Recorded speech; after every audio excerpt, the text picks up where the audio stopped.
మిథునం వారి గనక చూసుకుంటే, మిథునం వారికి పర్టిక్యులర్‌గా వాళ్ళు నడిచే వికీపీడియా చాలా తెలివైన వాళ్ళవుతారు. అయితే మీకు అసలు మీ ధనాన్నిచ్చే కారకుడెవరు? మీ ఇన్వెస్ట్‌మెంట్ కారకుడెవరు? మీకు లాభాన్నిచ్చే గ్రహం ఏమవుతుంది?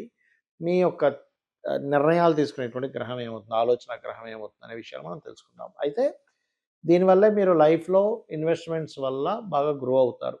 ఈ కాంబినేషన్స్ తెలుసుకుంటేనే. అయితే ఈ యొక్క అంశాలు చెప్తుంది నేనైనప్పటికీ చెప్పిస్తుంది సాక్షాత్ లలిత అమ్మవారిగా భావిస్తూ, మనం స్టెప్ బై స్టెప్‌గా తీసుకుంటే మనం ఏ ఇన్వెస్ట్‌మెంట్ చేసినా 4 డబ్బులు రావాలి, దానివల్ల ఫ్యామిలీ బావుండాలి, లైఫ్ బావుండాలని చేస్తూ ఉంటాం. అయితే ధనానికి కారకుడెవరు మీకు? చంద్రుడవుతాడు గుర్తుపెట్టుకోండి. సో, మీరు ఎప్పుడైనా సరే ఫైనాన్షియల్‌గా బాగా గ్రోత్ రావాలి లైఫ్‌లో. చాలామంది అంటుంటారు, "ఏవండీ నేను ఫైనాన్షియల్‌గా చాలా చితికిపోతున్నానండి" అని. కానీ బాగా గ్రోత్ రావాలి అంటే రాజరాజేశ్వరి అమ్మవారి స్తోత్రం చేసుకోవడము, అన్నపూర్ణ అష్టకం చదువుకోవడము, చంద్రశేఖర అష్టకం చదువుకుని ఇవి మీకు ఫైనాన్షియల్‌గా మంచి గ్రోత్ ఇస్తాయి. బికాస్ ఆఫ్ సెకండ్ లార్డ్ అవుతున్నాడు కాబట్టి.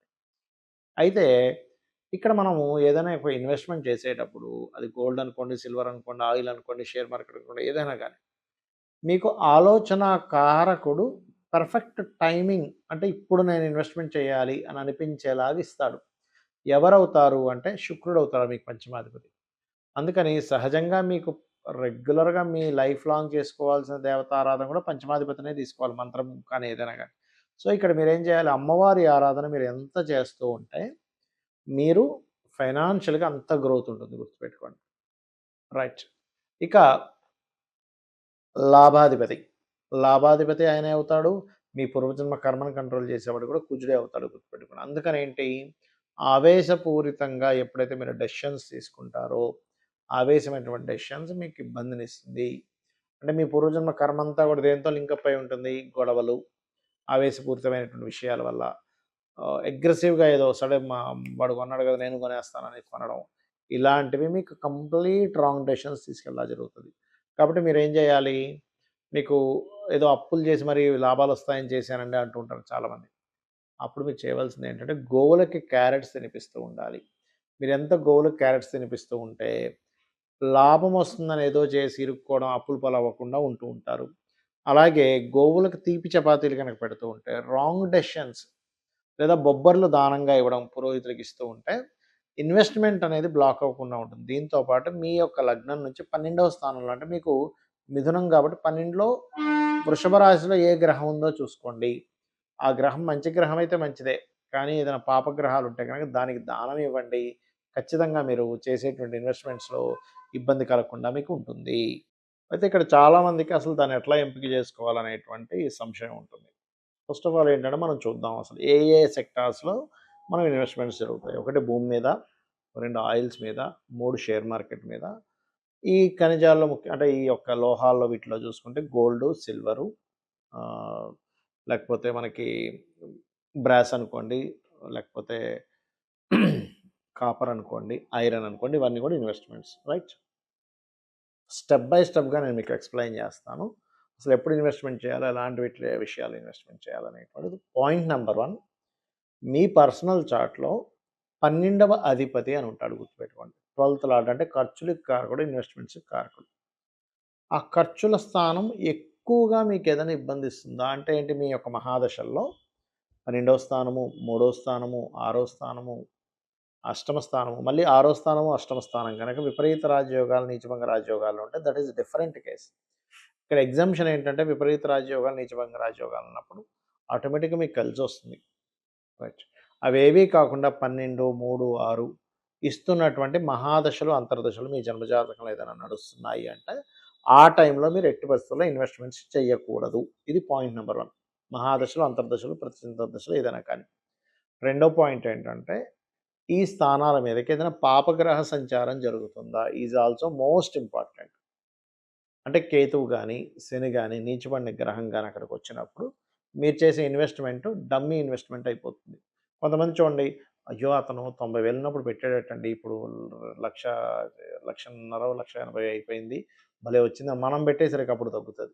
అంటే ఏంటి మీ పర్సనల్ చార్ట్‌లో లాస్ అయ్యే సమయం రావడం వలన మీరు ఇన్వెస్ట్‌మెంట్ చేసిన సమయంలో ఇబ్బంది పడుతుంటారు. ఇది గుర్తుపెట్టుకోండి. ఇప్పుడు మనం వన్ బై వన్ వద్దాం. గోల్డ్‌లో నాకు డబ్బులు బాగా వచ్చాయని చెప్తారు కొంతమంది. వాళ్ళకి కారణం ఏమిటంటే ఇట్స్ వెరీ క్లియర్ పర్సనల్ చార్ట్‌లో సన్ అండ్ జూపిటర్ అంటే రవి గురువుల యొక్క స్థితి చాలా బాగుంటుందని అర్థం.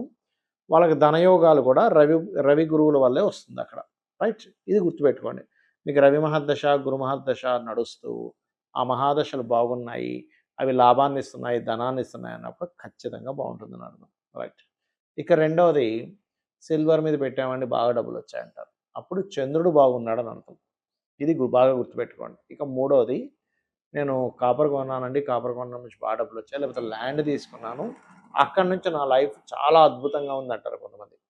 అంటే దానికి కారణం ఏంటంటే మార్స్ బాగున్నాడని అర్థం. మీ జన్మ జాతకంలో కుజుడి యొక్క స్థితి చాలా బాగుందని మీరు అర్థం చేసుకోగలగాలి. అలా కాకుండా ఒక్కొక్కసారి ఏమవుతుంటుందంటే వారికి ఐరన్, ఆయిల్స్ మీద ఇన్వెస్ట్‌మెంట్ చేస్తూ ఉంటారు. వాళ్ళకి బాగా కలిసొస్తుంది ఆ టైం అనేది. దానికి కారణం మనం అందరం భయపడేటువంటి శని భగవానుడు బాగున్నాడని అర్థం. ఎందుకంటే ఐరన్‌కి, ఆయిల్‌కి శని కారకుడు గుర్తుపెట్టుకోండి.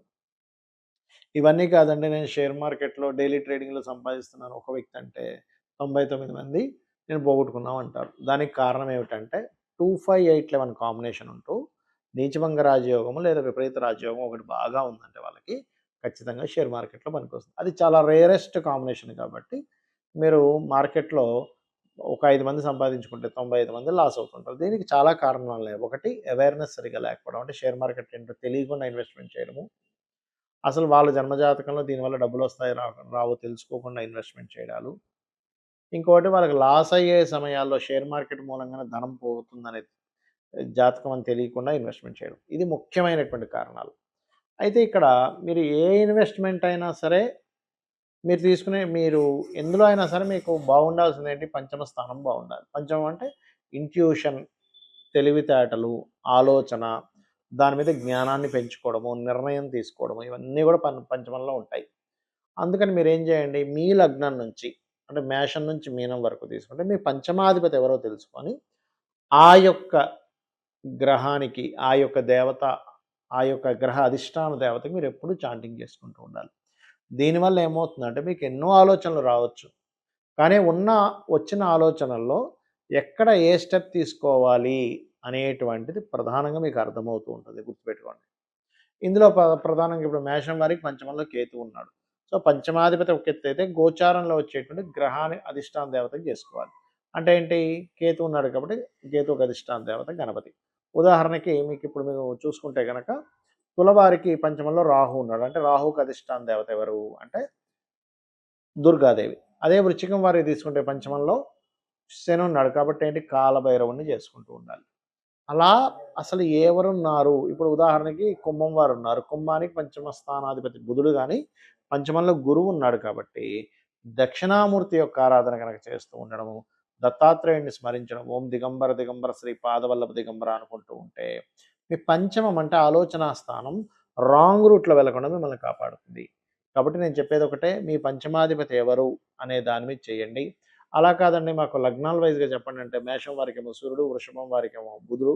అంటే మేషం వారు సూర్యభగవానుని, వృషభం వారు విష్ణువుని, మిథునం వారు అమ్మవారిని, కర్కాటకం వారు స్కందుడిని, అదేవిధంగా సింహం వారేమో దత్తాత్రేయుడిని, కన్య వారేమో వెంకటేశ్వర స్వామిని, తులవారేమో దుర్గాదేవిని, అలాగే మన కాళికా అమ్మవారిని, వృశ్చికం వారు దత్తాత్రేయుడిని ప్లస్ ఇప్పుడు శని ఉన్నాడు కాబట్టి కాలభైరవుడిని, వృశ్చికం వారు ధనస్సు వారేమో మన నరసింహస్వామిని, మకరం వారేమో అమ్మవారిని, అదేవిధంగా అంటే లక్ష్మీదేవిని కూడా చేసుకోవచ్చు. కుంభం వారు విష్ణువుని అండ్ ఇప్పుడు గురువు ఉన్నాడు కాబట్టి దత్తాత్రేయుడిని అండ్ మీనం వారు రాజరాజేశ్వరి అమ్మవారిని చేసుకోవాలి.